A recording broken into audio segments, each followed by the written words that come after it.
welcome our dear viewer to this program, The Bible Journey. We are glad that you have joined us in this discussion as we continue with this Bible analysis program.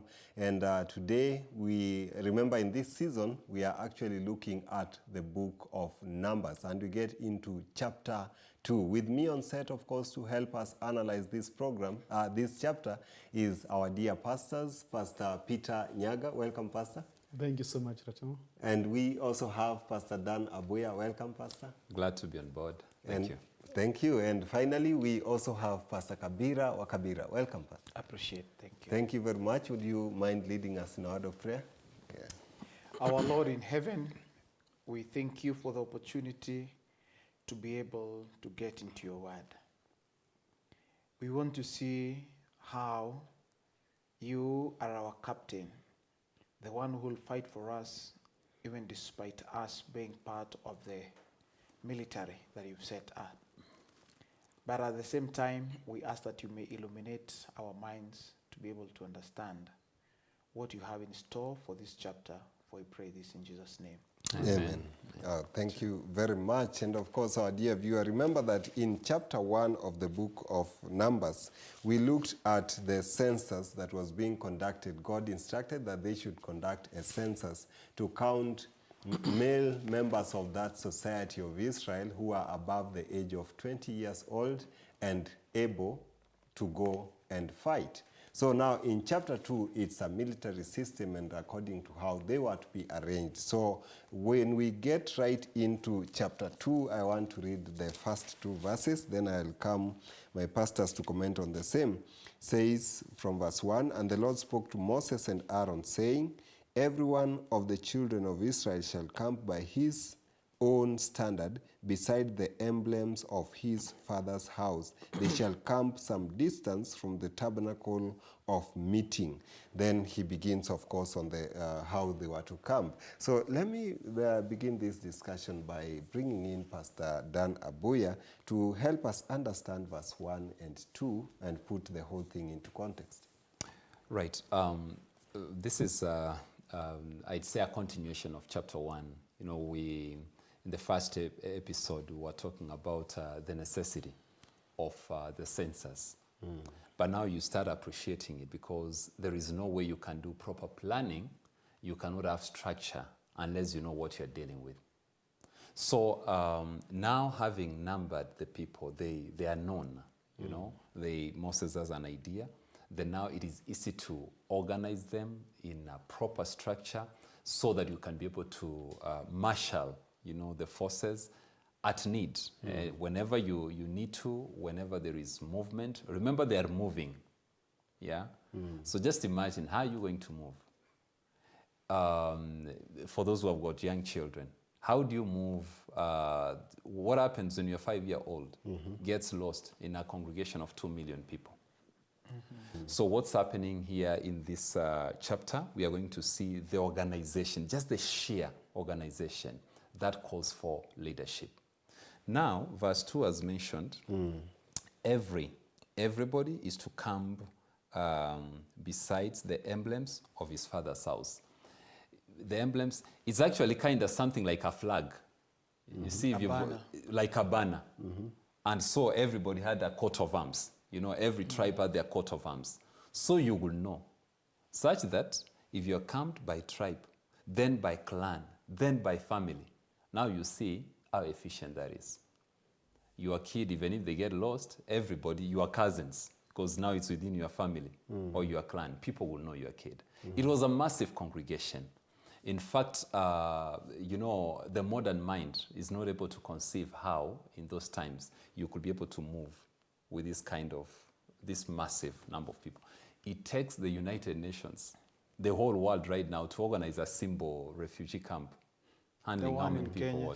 200,000, 300, you know, 500,000 people. That is massive. I think we have a few refugee camps that extent. But now imagine 2, 3, 4 million refugees. Sure. I think just to bring out the orderliness. Right. God is a God of order. And of course, the standard here, not to be mistaken, you know, the one standard today in our own context will mean different things. Yeah. Yes. But I think as Pastor Dan explained, it just, they had something that identified. It's like a flag, as he said.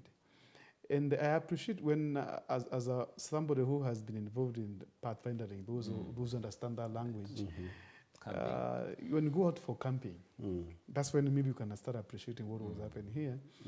Like we've just come from, those who are able to attend the Oshkosh Camporee, where we had a camp of 60,000 pathfinders from across the globe.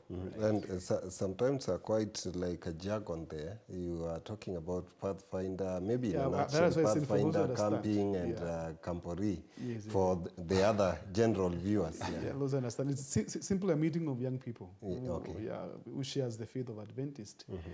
And they gather together. So, and I was saying when they come from across the world, because we were there from all part of the world. And, they just meet. But they're so much organized because then you camp in terms of the conferences, and then the conference comes into in terms of the clubs. And then every club, the conference has their own flag. So even from far, you can see where this conference is camping. Then you get to that conference, you see every club has their own flag that identifies them. Then every teacher breaks down the pathfinders into smaller units. So when we start moving out of the camp to the activities and coming back, you can see, the orderliness of the organization of the camp. That is the closest they can come to what we are dealing with in chapter 2. That they were organized in a way, when you look at it, you want to admire the order in the camp. Pastor, we are talking about organization here. Yes.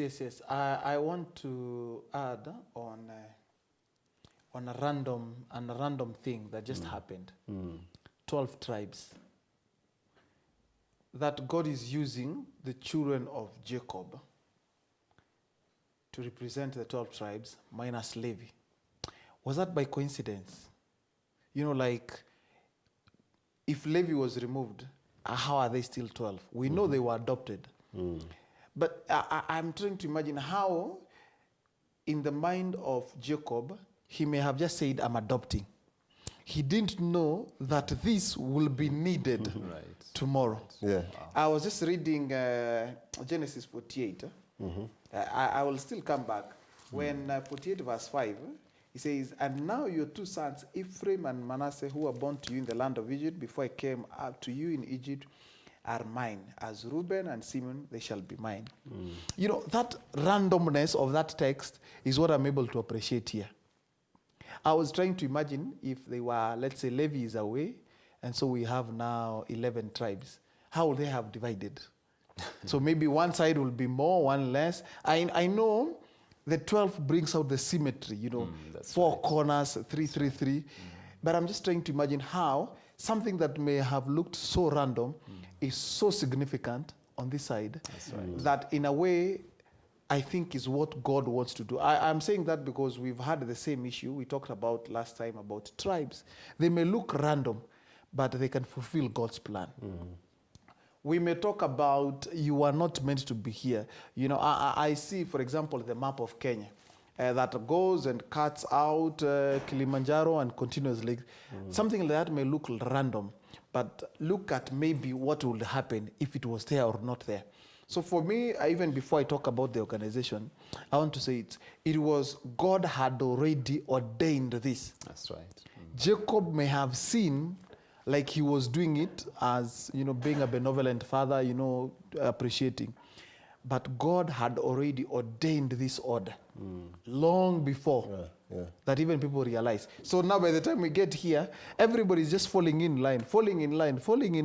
They don't know it comes from something random, from Joseph going to the land of what? From Joseph going to the land of Egypt. A very random thing where the brothers may have thought they have sold. They didn't know God used that plan to do this. Now here we have a whole 12 tribe army where he says on the east, on the west, on the south, on the north, with reference, of course, with the temple. Maybe I'll talk about the significance. The temple is in the middle, surrounded by one tribe, and then everybody else. It's so nice. as Pastor Nyago was saying, until you read it mentally, you see the picture. Look at it mentally. Make a pictorial composition of this. In so many years, how approximately 5,000 years ago, I think so.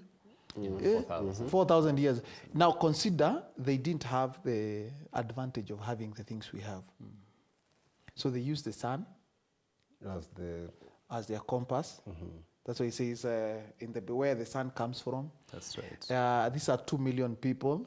They do not have the benefit of, like so many things like we have today for demarcations, for, I see those who building roads, where they go through, look at, and yet it happened. Yeah, and it was. And when it was time to move, it's like a choir conductor, like an orchestra conductor saying, rise up, let's move. And everybody moves in their place. When it's time to settle, everybody settle. I don't know if I can draw a good picture of that. When you look at verse 3 and 4, and on the east side toward the rising of the sun, those of the standard of the forces with Judah shall camp according to their armies, and Nahshon, the son of Aminadab, shall be the leader of the children of Judah. And his army was numbered at 74,600. Yeah. Pastor, okay, Pastor Nyaga first. Before we get to verse 3, I thought we needed to mention something about the last segment of verse number 2. Okay. That says, they shall camp some distance from the tabernacle of Of meeting. the meeting. Okay. It's very significant. You see, the encampment, the Ark of the Covenant was at the center. And then now they surround us. Now we are going to see from verse number 3, where we are saying Reuben starting from the east. But then each of these tribes was to camp at distance from the tabernacle. This is the issue of reverence. They were supposed to reverently encamp around the tabernacle, because the tabernacle represented the presence of God. So that we see even in their movements, God is teaching them, I am a reverent God. I am an awesome God. I am a holy God. And I want you, even as we interact, know that there are boundaries, And I think this is very consistent in the Bible since we started our discussions, right from the book of Genesis, actually, that God is setting a very clear argument that there must be boundaries when approaching me. And I think we need to reemphasize this once again, that it's not for naught that God brings out this and says they were supposed to camp a distance from the tabernacle. So that we appreciate, is God saying, I am the center of your life. Because he is the center of the encampment. And for God to be who he ought to be in your life, then you need to have an attitude of reverence in your life. I think that's what I'm getting from verse number 2. So that now, verse number 3, of course, we appreciate that now the tribe of Judah takes the first lot to camp, and then they are taken to the east side of the tabernacle. Because the reference now is the tabernacle. Right? So where God is the reference. So he put his tent for his family, the tribe, and everyone on the side. And I think as we come to the end of the 12 tribes, we'll have drawn a very good, and I think that's what Pastor Dan was saying, that kind of an arrangement. Or these people were so orderly, it was so beautiful. The way they camped and encamped, it was so beautiful and in a very good order. That's right. Wow. Yes, Pastor Dan. Just adding, in addition to what Pastor has just shared, the formation around the campsite, it's amazing. Bible scholars say that at one point, whenever the children of Israel camped, they occupied a swath, like an area of about 12 miles square. As in, just Even imagine. literally speaking. Just imagine that. Huh? That's about 20 kilometer square. Yeah. So that is massive. How do you communicate? How do you mobilize people? That now, okay, guys, we are moving. Because everybody has to get that message, and it can't take like a year. It has to be It effective. has to be effective. It has to be pronto, you know. So the formation matters a lot, such that after getting the heads of the families, this pastor's already shared, we have got Nahashon, you know, the family of son of Aminadab, that's for Judah. But every side, it is 3 tribes. Remember, there are 12 tribes, technically 13. But, you know, the Levites, they are just forming a concentric ring around the camp. Then now 3, 3, 3, 3. On the east side, we have got 3 tribes. But even among those 3 tribes, they kind of form a V formation. Because you have got the tribe of Judah heading. So whenever they are starting to move, they know who gets off first.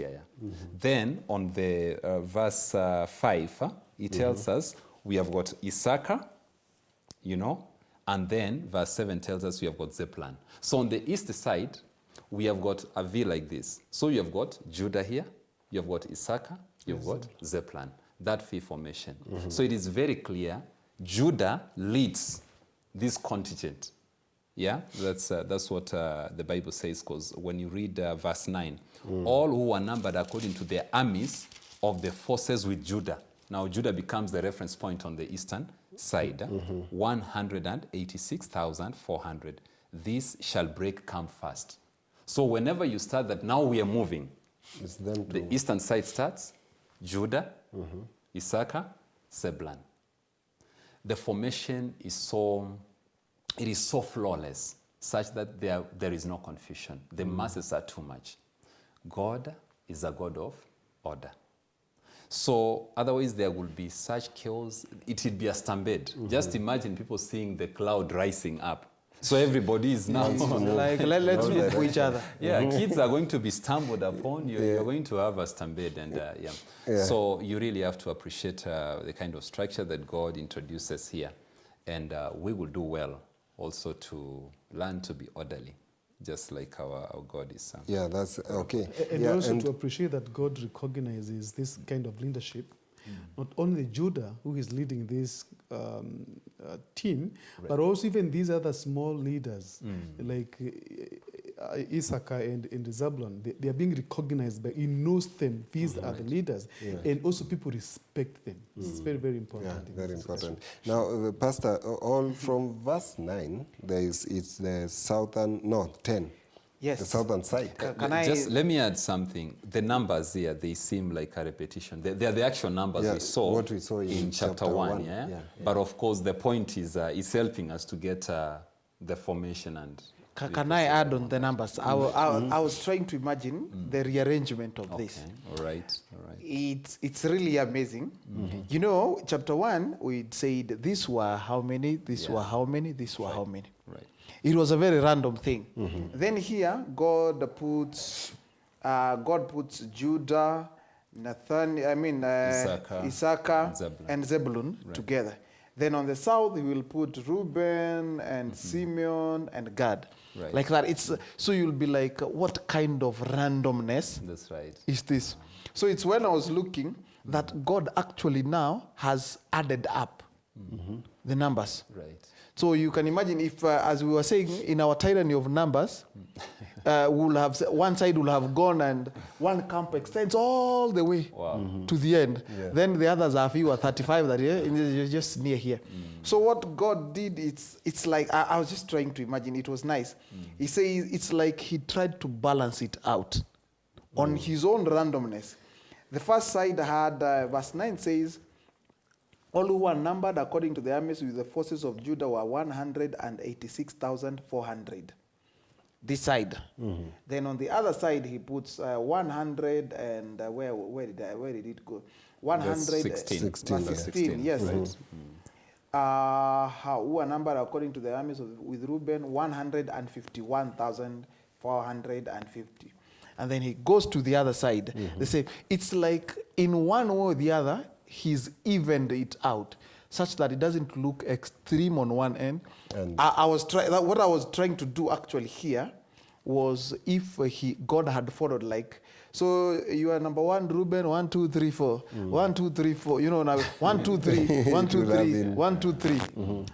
In my own view, when I was doing the calculations as they were speaking, the last one would have been so small. The last territory would have been so small. It would have looked kind of irregular. Yes, finally it was still small. I don't know what's the reason of beginning like this, Judah. It's like he began with the top one and then he gives 2 who comes. I was trying to read that kind of metronome, whatever it was. But it's the symmetry that I'm appreciating here, actually. The symmetry part of these maths. Right. To me, it was random maths until I thought, like, why the disorganization? But a symmetry. It reminds me of the pride people have. I was telling Pastor Dan as we were coming, I was Googling up on military. There is so much information on military that the best, who has the biggest force, it's known in the world in terms of numbers. It's something you pride yourself in. We have got the most soldiers. Others pride themselves on the budget of military. Others were priding themselves on the most advanced military. It's information that is there. So now you can try and imagine what God has just done here. He's defined everything, whatever you were saying, and he's been able to balance it such that even if you are attacked, for example, there will be no weak side. It will be somehow evenly balanced. It may not be equal, but at least there is no way like the side that will have been for Akina Manasseh and Ephraim, there were so few. I mean, that is on the Benjamin. So somebody will have come and scouted out and like, the Benjamin side, this side, there are so few. Well, we are talking about that kind of God's foreknowledge and plan. This is what I was able to appreciate at this point, even just before I go to verse 10 and what have you. Yeah, it's quite an orderly. Just let me add on the structure. Finally. It's interesting when you come to Numbers 22. There is the Balak-Balaam saga. Now when he looks at the campsite, he has an aerial view. From the top. They are on the hill, on the mountain. And so Balak wants Balaam to curse the congregation. And so when Balaam looks at it, he's just amazed. As in, he breaks down. He becomes sentimental. He breaks down and starts singing instead. Talking like, how beautiful are your tents under the order. And of course, it forms a cross. Because there's one side which is slightly longer. Such that it forms like a perfect cross. Eventually, the way the campsite was. So if you're on top of a mountain, you will see a cross, and in the middle, you will see the tabernacle. It is all pointing to Christ. To Christ. Wow. Okay, let's first of all take a short break. Then, of course, after we resume, we'll be talking much about the remaining bits of chapter 2. So we want to invite you in our next segment as we look at this book of Numbers, chapter 2.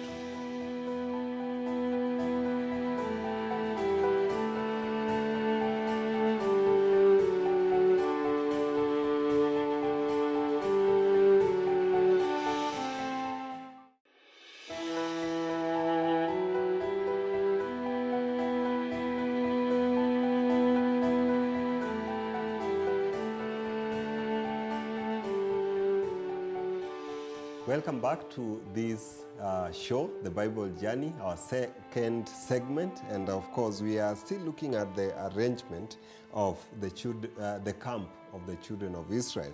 And we stopped at, I want us now to look at especially verse 16. There are some verses that are quite key here. Of course, verse 10 talked about the southern side, the standard which shall be the total in verse 16. There is, and the leader, all who are numbered according to their armies of the forces with Reuben, 151,450, they shall be the second to break up. So, of course, we said in the first segment that Judah, the ones who are being led by, from the side of Judah, were the first ones to break. Now, from the south, were the second ones to break. And the number is 151,450. Yeah. Pastor Dan, what do you say about especially this side? Right. I think I wish we could be able to get you know, who are even constituting the southern side. Yeah, yeah. I know you've given us the totals. Yeah. And they're being led by Reuben. But this side also, alongside Reuben, we have got Simeon. Yeah, we have And Simeon, Gad. we have Gad. Gad. God. Yeah, so in verse 12, Salome, for the sake of a viewer joining us, those who come next to him, that is next to Reuben, verse 12, shall be the tribe of Simeon. And the leader of the children of Simeon shall be Shelumiel, the son of Zurishaddai. Wow, what a name. Well, this is what we already encountered in chapter 1. His army was 59,000, we already saw that. Verse 14, then the tribe of Gad. And their leader there is Eliasaph, the son of Reuel. Sometimes it's called Deuel, so there shouldn't be any confusion there. And then now we come to 16. You know, one other thing you notice here is that the firstborn is breaking out second. Yeah, because, you know, if I was organizing, you'd be like, okay, if you want them to break off from the eastern side, then Reuben maybe should have begun there. But where we are finding him here is the one breaking second. That's what 16 says, that all those who are numbered according to their armies of the forces with Reuben, 151,450. They shall be the second to break camp. So once again here, we get not only just the organization where the side where this team is lying, we get their numbers, we get the leadership, we also get the order. It is important for us to understand when it says second to break camp, you just want to visualize in your mind the necessity of this using those massive crowds we shared here. They are a lot. So once again, the principle of order, the principle of structure Is it is so clear. We are living in a society, you know, we pride ourselves that we are growing to be an egalitarian society. You know, everybody is equal. And sometimes we try to blur boundaries and demarcations, but it cannot be so, because God is a God of order. There are boundaries, because without that, there will be chaos, there will be order. And guess what? When we see this kind of fiscal organization and fiscal structure, oftentimes it reflects the inside. So some of the fiscal manifestations, oftentimes they are just a betrayal of what is within. You know, so no wonder, I think it's Proverbs, it should be 4:23, if I'm right, where the wise man says that you guard your heart with all diligence, for out of it comes the issues of life. So what we see outside is what is The reflection inside. of inside. The order that is being manifested out here, ideally, will show us what is inside of you. Yeah, so I continue appreciating this. I hope nobody feels that it's too much of a monotony. I don't see repetition here. I just appreciate the pattern coming over and over again of how God is so organized. And it's all intentional, as you see on your screen, the picture that comes out at the end of this camp. Wow. Right here, Pastor Nyaga. or campsite. Yeah, maybe if we move to the next formation here. Can I say something also even need to read without something information? on 17? No. It's the order, once again, because I think that is what I'm being fascinated by, that intricacy of let's stand Okay. and go. How does it begin? The first to break camp will be Judah. Right. Judah has a leader. Right. And then that leader, when he breaks, there is a first to break camp, second to break camp, third to break camp, fourth to break camp.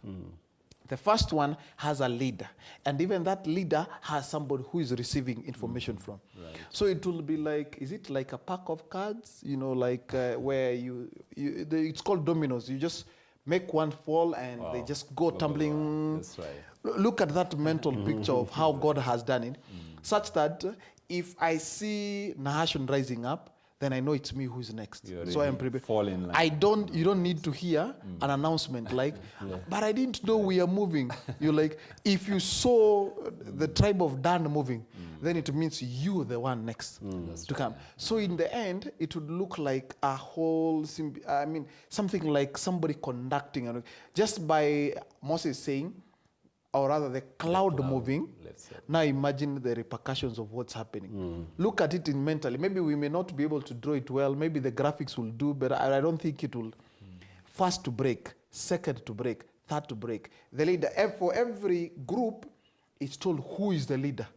So you don't have to like compete. Yes, I know all of us were leaders, 12 of us, but on this group of 3, That's this right. is the leader. Yeah. On this group, this is the leader. So in the end, I don't think there was even a loophole for somebody to be able. All this is important. Why? Someone has been left camping. Or you were asleep. No, but I'm saying, you see this context, we may be taking it for granted, but it's what will be used That's to accuse Korah and Dathan. Oh. They will come later because there was so much order. For you to say there's no order, what are you actually saying? That's right. It doesn't make sense. So this one, we may take it for granted, but they will be judged based on this. Right. Because there was no loophole for you to say there's no leadership. It's not like Korah and Dathan was saying, we are complaining, and several, they say, and 100 others were complaining. They will be told but you see, there is a leader. So what did you exactly want? Right, yeah. So in the end, they are laid open that really this is As in rebellion. the line of The command issue- is so clear. Yes, so they cannot be able to say that their claims are genuine. Because with all this order, why would Korah and Dathan say leadership is ineffective? Yeah, I wanted to Pastor, observe. and even as you comment on verse 17. On verse 17, yeah. Just to appreciate the formations and the order in this thing.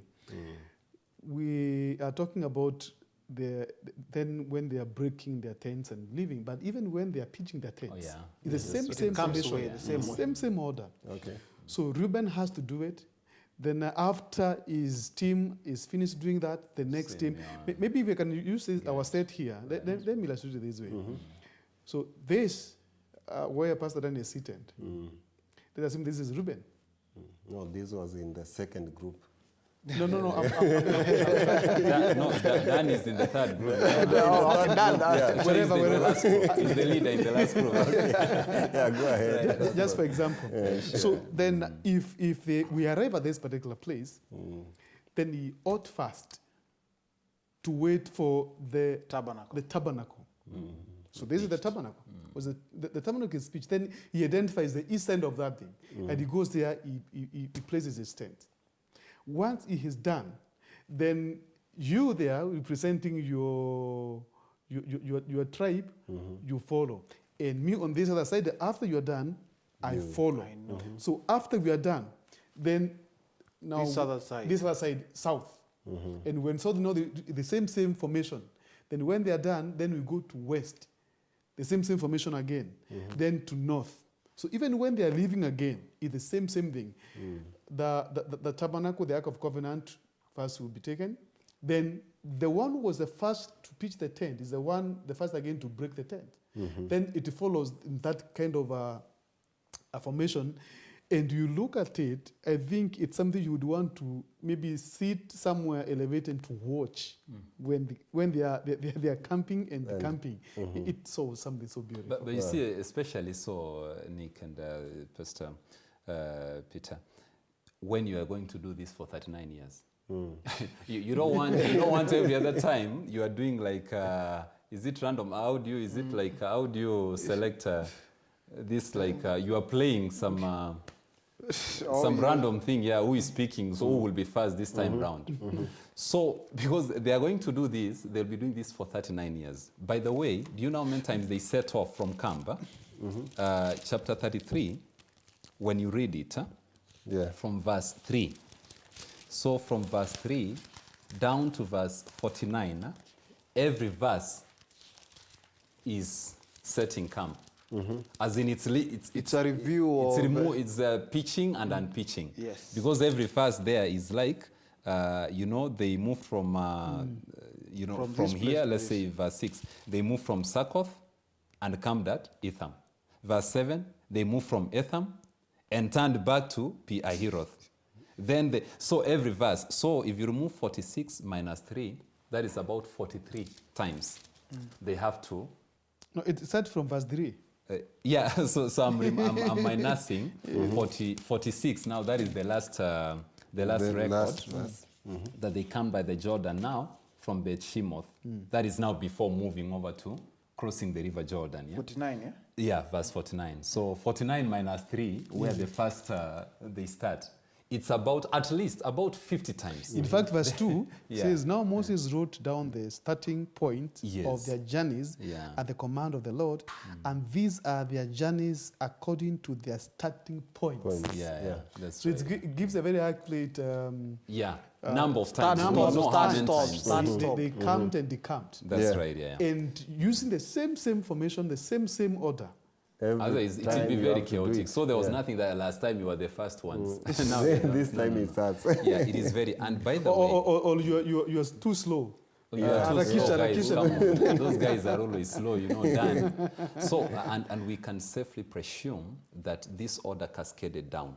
Yeah. From the tribe, it definitely must have come to clans. Yes. And also families. Families. Such that naturally now, because I know somebody is saying that, oh no, you know, why would they would obviously camp at the same time. You see, they are moving. They are moving on a tunnel. It's like a tunnel movement. 2 million people. 2 million people. Yes. So obviously, if the cloud stops here, those who are at the front, because that is Begin, led yes. by Judah, they will start camping on their side. And as they get out of the way, those who are following them, because they are Now following come, yes. Reuben, now they'll come on their side. And then they will move, the third one is Ephraim. Ephraim. Yeah. And then they move on to their side, that is the west side. Then Dan comes finally, because it's the last, even in movement. Yeah. So it was a very clear way and very wise, very efficient, especially seeing how many times these guys move. Yeah. Yeah. Let's move from verse 18 on the west side. No, but Verse before, 17? Yeah, verse 18, eh?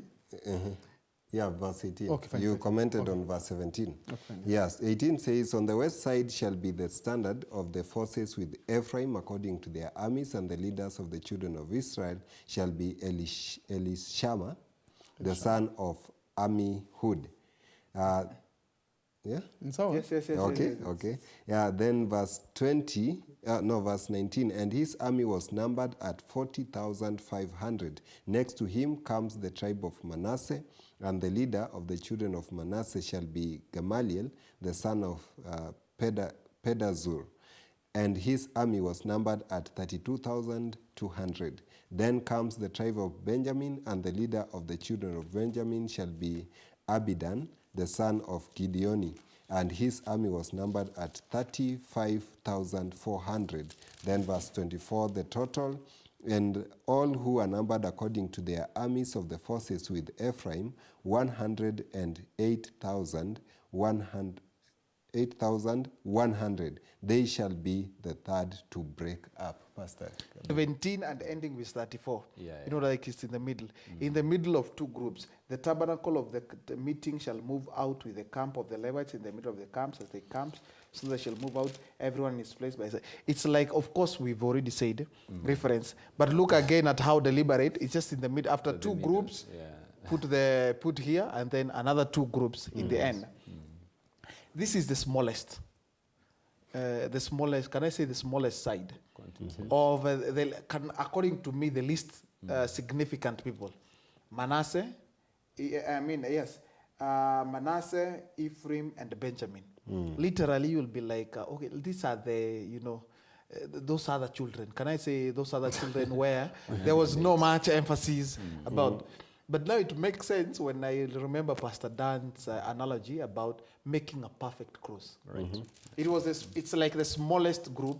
Of the rest is 150, 159, 157, 159. 180 something. Yes, the one side is very long, then the other one it's almost equal part, and then this other one is just like a small one. Then they are put together. I will imagine, I don't want to give spiritual meaning to things that are just there, but I'm imagining the family of Manasseh, Benjamin, Ephraim, yeah.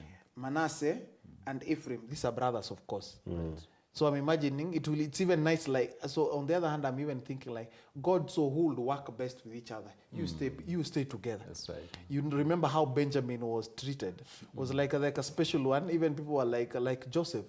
It's actually Joseph and Benjamin. That's The right. last- It's their family. It's right. Yes. It's Rachel's. These are Rachel's own kids. you know, These are Rachel's kids, own. yeah. That's what I was trying. I may not have gotten enough time to try and see this, but it is like Rachel's kids now put together. That's We may look down upon you, but in the end, they ended up becoming very big. Because Ephraim now becomes almost the northern kingdom, famously known as the northern kingdom. From a small tribe by number, even by association. But in the end, Ephraim becomes an entire nation on its own. Even it's so big from the small blessing. So it is unique in a way that the Lord, how he divided this, and I want to believe in divine wisdom. God knew what he was doing. Yeah. And therefore you will rarely hear there were so many wars. You will not hear of inter-clan wars. Right. No. He knew how to match them in a way that it will reduce friction, to reduce maybe complaints, it will make identification easy and things like that. I don't know. I'm just saying that is how God I'm was just thinking through, even as Pastor is talking, wondering why did God split the tribe of Joseph into two, and they are minority. We are already seeing here, in terms of these numberings, they are the minority. Even when they're brought together with Benjamin, Ephraim, and Manasseh, they still the minority. Why did God not think of splitting the tribe of Judah? You're talking about representation. This is leadership.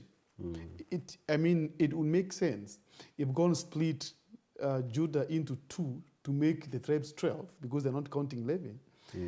And leave. had bad children. No. That's an assumption. That's an assumption. And I'm looking at, perhaps I'm imagining what God was saying in this and telling us that numbers to him Are insignificant. insignificant.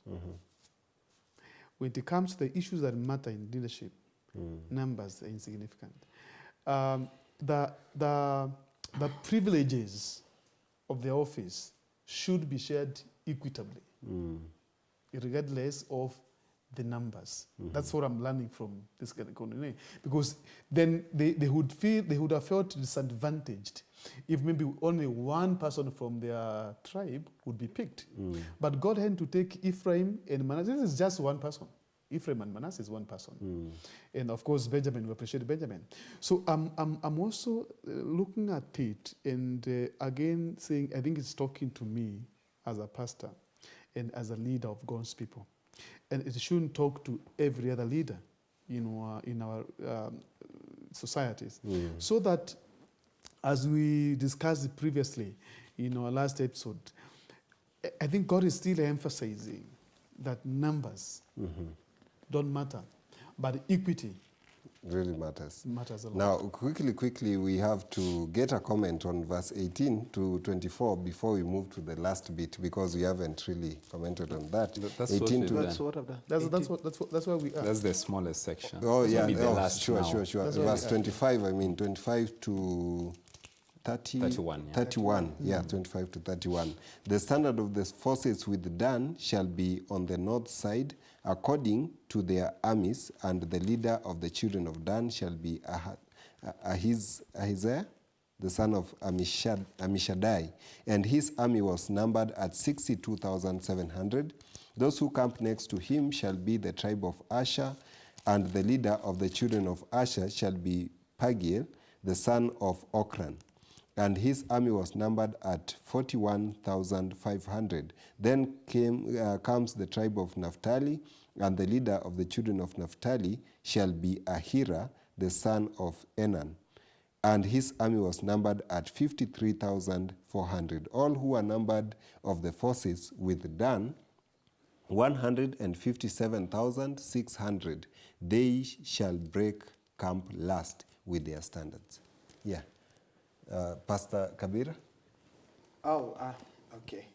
I thought the privilege would be to the owner of the name. Oh, there. But well, if Well, I have no, I got no problem at all that I'm the last one. Yes, yes.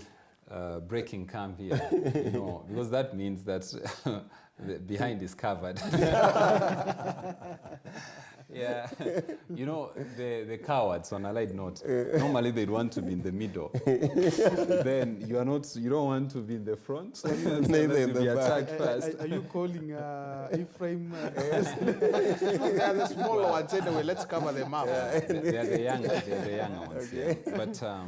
But actually, Right. there's no one who can be seated in the middle, because each of these people, you know, there are four directions. I There see, is yeah. north, south, Maybe east, it's west. talking in terms of movement. When you Yeah, decamp, for sure. In movement. Oh, yeah, and with the camp now, yeah. Yeah, Dan comes last You year. must be the toughest. Yeah. To make sure Let me see what was written about that. Well, you know, yes. the same consistency is still being shown here.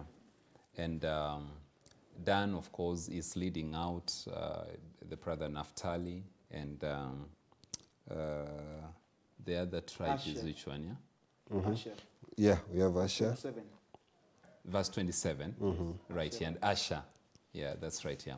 But once again, the leadership is again structured down. You know, it's like the chain of command. And so Dan is going to be leading, like coordinating this particular western side here. Yeah. And because I know we've been repeating this, verse 34, it brings out what you were saying, that this follows down to the basic level, that is the family.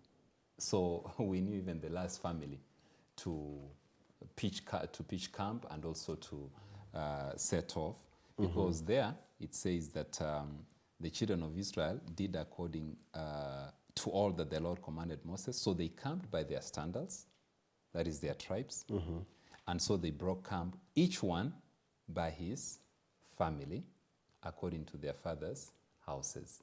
It cascaded down to the lowest basic level. So without, you know, sounding like it's repeating so much of it, the order is so meticulous, no single detail is left out. You go to the tribe, this is which side? The north side. So you'll find Dan, you will know which tribe is coming last. But even within these tribes, you will know which clan comes first, and then within the families, until the very, very last one, in the last point here. Yeah. God is meticulous. I wanted to. Yes, just a statement, please. God is a God of order and organization. And I think He is teaching us, as a people who believe in Him, we must allow order in our churches and worship. We must support the organization of the church. This is from God. Number two, that the encampment was centered on the tabernacle. Our That's right. operations. The reference. The reference is the sanctuary. So all that we do in our churches should find Christ at the center of everything. A statement. Organization is very important. I see people saying being against organization, but organization has been ordained by God. Yes. Wow. Thank you very much for, of course, all those comments. Very informative. And of course, we like it. I hope that the viewer also are back at home. You've learned much from this discussion, just in terms of organization and, of course, God being the center of everything that we do. I hope that we all learn to accept that, to let Him be the center of everything, and that we be organized and are people who represent God in a good way. Thank you very much for being with us on this discussion today. We hope to meet you next time, even as we talk about the book of Numbers, chapter 3.